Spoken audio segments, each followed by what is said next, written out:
সম্মানিত অডিয়েন্স বিন্দুরা, আজকে আমাদের গ্রামের যে কৃষক ভাইয়েরা যে অনেক পরিশ্রম করে যে স্বাবলম্বী হয়েছে, আজকে তার একটি উদাহরণ দেখাবো। যে এটাকে মিষ্টি আলু বলে। দেখেন, আমি সবগুলোই দেখাবো আজকে। দেখাও বা কীভাবে তুলো। লাইভ না, একটি ভিডিও হবে, তো সবগুলো আমি দেখানোর চেষ্টা করব। সুমন বাবু, কেমন হয়েছে? আলু নি কি আলু? মিষ্টি আলু। বড় আলু হইলে দেখাইবা।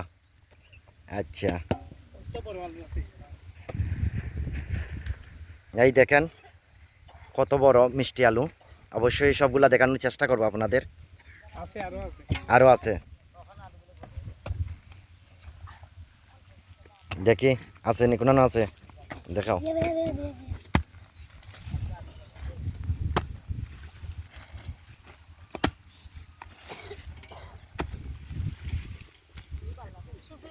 তুই কেউ লামার থাইছো আলু লামার কোন বস্তা ভরে দিছো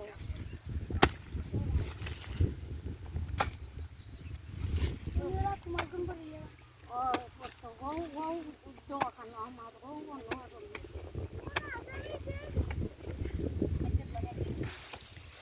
লাল ভাই, এত পরিশ্রম করে যে এই যে মিষ্টি আলু পোলালেন, এতে কি স্বাবলম্বী হবেন? ইনশাআল্লাহ। একটু দর্শকদের বলেন। ভাই একটু কাজে বিজি আছে, আপনি বলেন। না, এই যে মিষ্টি আলু পোলালেন, আপনার কত টাকা খরচ গিয়েছে? ভাই এটা সব আমার সরকারে দিছে, সরকারে দিছে? সব সরকারের অবদান। আমি শুধু খালি লাগাইছি, এইটাই আমার পরিশ্রম। আলহামদুলিল্লাহ আমি লাভবান আছি। আচ্ছা আচ্ছা, তাহলে তো অসংখ্য ধন্যবাদ সরকারকে দেওয়া যায়।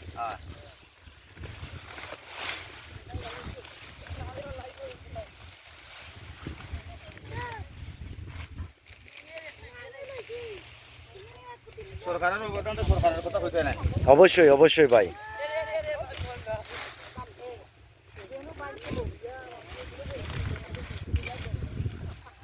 দেখেন, কৃষক ভাইদের পরিশ্রমেই কিন্তু স্বাবলম্বী হওয়া যায়, এটা তার দৃষ্টান্ত প্রমাণ। দেখেন, এই যে মিষ্টি আলু, এই আলুগুলা অনেকখানেই দেখা যায়, আবার অনেকখানেই দেখা যায় না, কারণ এটা এই সাদা সাদা মিষ্টি আলু দেখা যায়, কিন্তু লাল মিষ্টি আলু আমি দেখি নাই, অনেক বছর পর দেখলাম। তো আমার ভিডিওটা কেমন হলো অবশ্যই কমেন্টের মাধ্যমে গঠনমূলক কমেন্ট করবেন এবং শেয়ার করে অন্যজনকে দেখার সুযোগ করে দেবেন।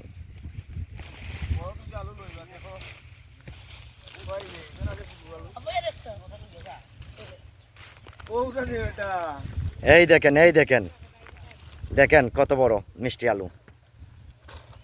ইনশাআল্লাহ ভাই।